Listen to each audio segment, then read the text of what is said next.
ప్రభువు పేరిట మీ అందరికీ నా యొక్క వందనములు.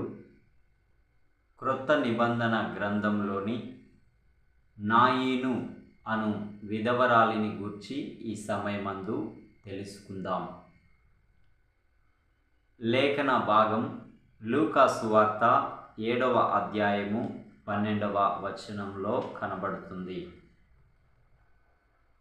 ఆ స్త్రీకి ఒకే ఒక్క కుమారుడు కలడు. ఆ కుమారుడు చనిపోయాడు. పాడె మీద మోసుకొని పోవచుండిరి. ఆ తల్లిని ఎవ్వరూ ఓదార్చలేకపోచున్నారు. ఈమె యందు యేసు ప్రభువు కనికర పడెను. ప్రభువు ఆమెను ఓదార్చెను. అంతేకాకుండా పాడె మీద ఉన్న తన బిడ్డను బ్రతికించెను. ఆయన అతనిని తన తల్లికి అప్పగించెను. ఈ కార్యము చూడగానే అందరూ ఆశ్చర్యచకితులై దేవుణ్ణి మహిమపరచిరి.